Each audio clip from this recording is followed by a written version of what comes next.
Opening scene. The camera pans slowly over satellite dishes scattered across a sunlit desert. Faint digital code flickers over the dunes. A deep, cinematic hum fades in.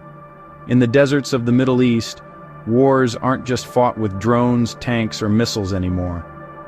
They're fought in silence, in invisible streams of data, in lines of malicious code, and in the blink of a router light. Welcome to the new frontier, the digital desert, where Israel and Iran are locked in one of the most advanced and dangerous cyber conflicts on Earth. This is Beyond Binary, and today we're diving into the unfolding cyber war in the desert, exploring what really happened during the last major shutdown, why it happened, and what it means for the future of warfare itself. Let's rewind a bit. In the past decade, Israel and Iran have clashed repeatedly in cyberspace. It began quietly, almost experimentally. Back in 2010, a mysterious piece of malware called Stuxnet targeted Iran's nuclear program. It wasn't just a regular virus. It was the first known cyber weapon capable of causing real-world physical damage. The malware, allegedly created by Israel and the United States, infected Iran's Natanz nuclear facility, spinning centrifuges out of control and setting back the country's uranium enrichment efforts by years.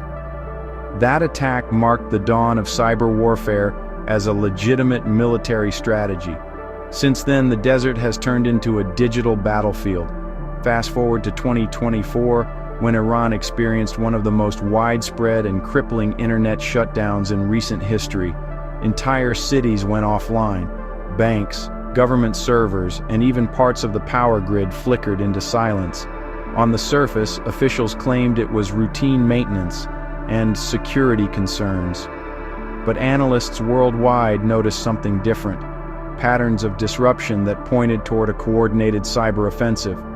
So, what exactly is a shutdown, and why does it matter so much? In the simplest terms, an internet shutdown is the deliberate restriction or complete cutoff of internet access within a region or country. Governments often justify them as security measures during protests, conflicts, or cyber attacks. But the effects go far beyond lost connectivity.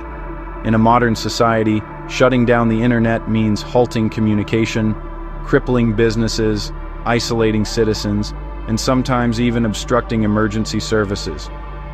Imagine waking up one morning and your phone can't connect. No messages, no online payments, no navigation. Now imagine that on a national scale. That's what a shutdown feels like.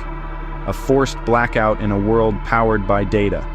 In Iran's case, the last major shutdown was triggered by escalating cyber clashes.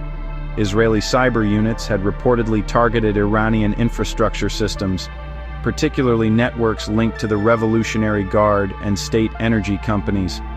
In retaliation, Iranian hackers launched attacks against Israeli public utilities, attempting to breach water and power systems. One such incident in early 2024 temporarily disrupted Israel's water monitoring systems. No physical damage occurred, but it was a clear warning. The battle lines weren't drawn in sand anymore. They were written in code. When Iranian systems began to fail in June that year, many suspected a counterstrike. Experts noticed anomalies in Iran's core routing infrastructure, essentially the digital highways that move data across the country. Entire segments were rerouted, then dropped. It was like cutting the main arteries of a nation's digital body. For days, Iran's internet was a patchwork of flickering signals. Access to foreign servers was almost impossible. Citizens could barely communicate with the outside world.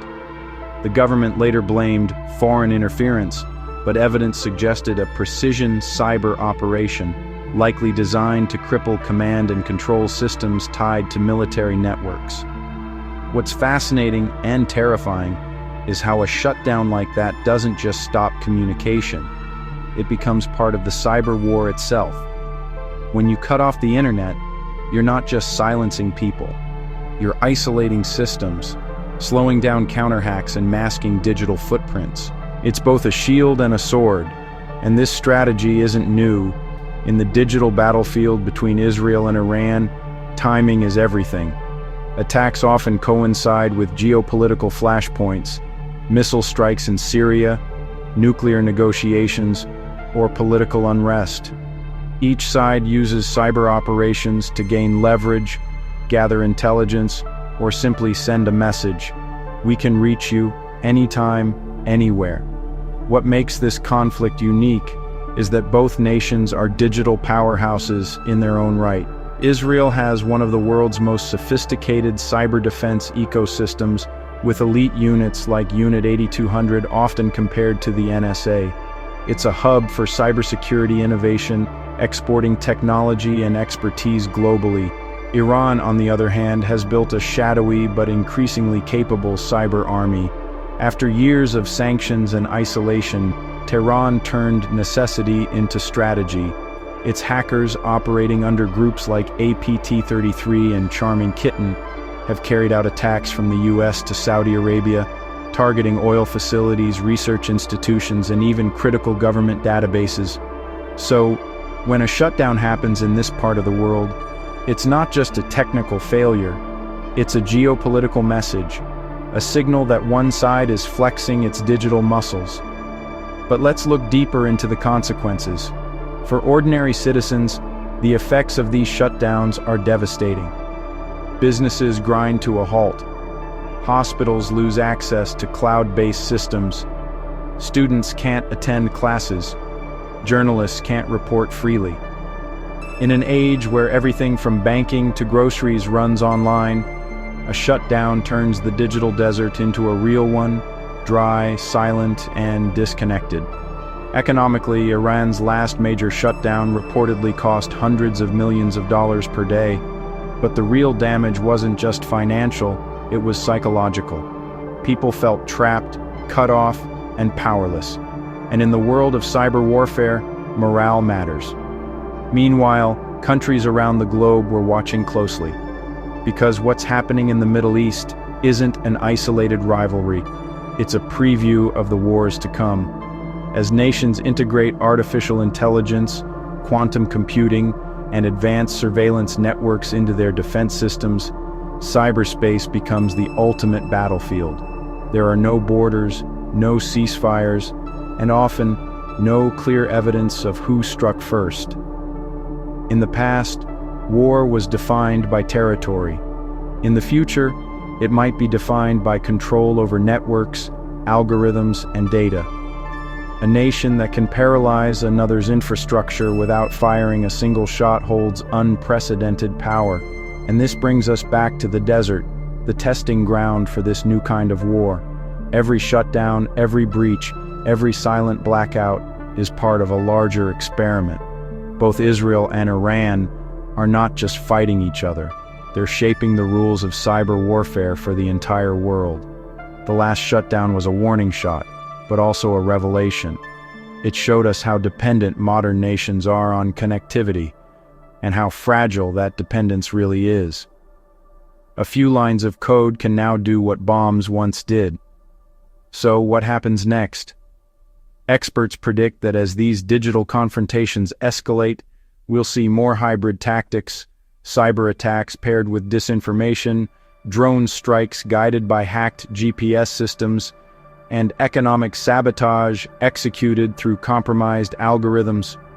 The wars of the 21st century won't be fought on maps, they'll be fought on networks. And perhaps the scariest part, most of it will happen without the public ever realizing. Cyber wars don't light up the night sky.